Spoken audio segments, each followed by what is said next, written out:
Hello everyone, कैसे हो सब। तो एसएससी एमटीएस के फॉर्म्स भरने की आज लास्ट डेट है और जैसा आप लोगों को पता है वैकेंसीज भी इंक्रीज हो चुकी हैं। लगभग आपकी 6100 प्लस वैकेंसीज हैं इस बार।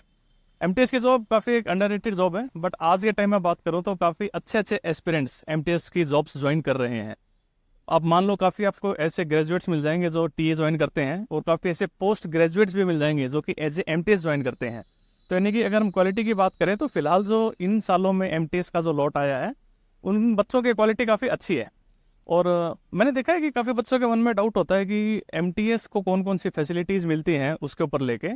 तो मैं एक चीज़ क्लियर कर दूं कि जैसे काफ़ी बच्चों को ये लगता है कि एमटीएस को शायद हर एक वो गवर्नमेंट फैसिलिटी नहीं मिलती जो बाकी पोस्ट वालों को मिलती होंगी, लेकिन ये एक मिथ है।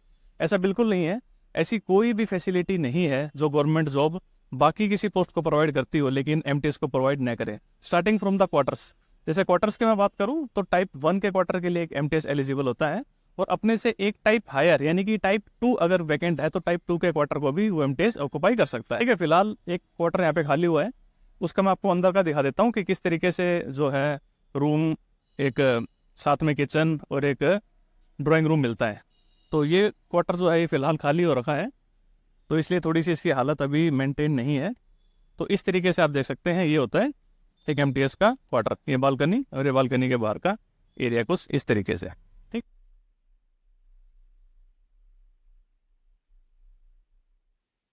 है, तो भाई मेरी तरफ से बेस्ट ऑफ लक। जो भी बच्चे एमटीएस का फॉर्म भर रहे हैं या भर चुके हैं थोड़ा सा सीरियसली ले लेना, क्योंकि मैं आपको लिटरली बताऊं जब मैं इस डिपार्टमेंट में आया था उस टाइम पे जिन लोगों ने एज ए एमटीएस ज्वाइन किया था आज वो लोग लगभग एसटीए बनने वाले हैं। तो आप देख सकते हो कि एक बार आप डिपार्टमेंट के अंदर अगर एंटर हो जाते हो उसके बाद फिर ग्रोथ अपने आप धीरे धीरे होती चली जाती है। ठीक है, और सबसे बड़ी बात जब भी आप तैयारी कर रहे हो तो तैयारी में जो आपको मेन जो ध्यान रखना है, अपने सिलेबस को सबसे पहले कंप्लीट करना है और मल्टीपल रिविजन्स करने हैं। जितने ज़्यादा बार चीज़ों को रिवाइज करोगे उतना फ़ायदा होगा। और सबसे बड़ी चीज़ मॉक टेस्ट। अगर मॉक टेस्ट नहीं लगाया तो मेरे भाई कितनी तैयारी कर लो कोई फ़ायदा नहीं होता, क्योंकि मॉक टेस्ट बताता है आपको आपकी औकात कि आपने कितना पढ़ लिया और उसमें से आप क्या आउटपुट लेके कितना आप स्कोर कर पा रहे हो। ठीक है, और अगर किसी ने अभी तक मॉक्स नहीं लिए हैं तो मैं स्ट्रांगली रिकमेंड कर सकता हूँ आप लोगों को कि आप लोग डेफिनेटली टेक्स्ट बुक के मॉक टेस्ट लीजिए। क्योंकि टेक्स्ट बुक के मॉक टेस्ट की खास बात क्या है कि एसएससी के पुराने सारे papers text book mock test के फॉर्म में उनको कन्वर्ट करके मॉक टेस्ट में डाल देता है। प्लस इनका मॉक लेते हुए अगर आप BHAI भाई कोड का इस्तेमाल करोगे तो एक एडिशनल 10% का डिस्काउंट मिल जाएगा, जो भी ऑफर चल रहा होगा उस ऑफर के डिस्काउंट के साथ साथ। ठीक है, और दूसरी फैसिलिटीज़ की मैं बात करूँ तो जो सबसे बड़ी फैसिलिटी आज के टाइम में आती है वो होती है CGHS की। CGHS जैसा आप लोगों को पता है कि भाई एक इंसान जो गवर्नमेंट जॉब में है और उनके जो डिपेंडेंट है, लाइक उनके फादर मदर भी हो सकते हैं डिपेंडेंट उन पे, उनकी वाइफ, उनके बच्चे, अगर इनमें किसी को भी कभी कोई मेडिकल फैसिलिटी का इस्तेमाल करना हो तो वो सारा का सारा जो आपका खर्चा होता है, जो भी डॉक्टर ने बिल बनाया वो सारा का सारा खर्चा आपका रीइंबर्स हो जाता है। तो एक तरीके से आपको एक बार तो जेब से पेमेंट करनी पड़ती है, लेकिन उसके बाद आप सारे के सारे बिल्स डॉक्यूमेंट्स के साथ अपने डिपार्टमेंट में लगा के उनको रिम्बर्स करवा सकते हो, अपना क्लेम वापस ले सकते हो। ठीक है, उसके बाद एक जुलाई महीने में जो सैलरी मिलती है एमटीएस को, उसके अंदर एक सबसे बड़ी चीज़ ड्रेस अलाउंस मिलता है, यूनिफॉर्म अलाउंस जिसको बोलते हैं।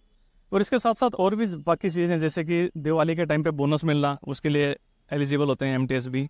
प्लस आपका LTC STC हो गया, जैसे आप घूमने कहीं पे जाते हो उसका जो बिल रिम्बर्स करवाना, वो सब चीज़ें मतलब सब कुछ है।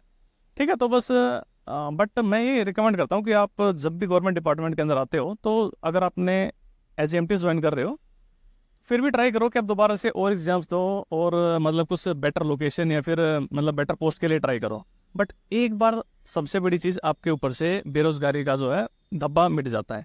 एक बार जब आप कमाने लगते हो, आपका खुद का अपना क्वार्टर हो जाता है, मतलब आपको ये सारी फैसिलिटीज़ मिलने लगती हैं, तो थोड़ा सा कॉन्फिडेंस आता है लाइफ में।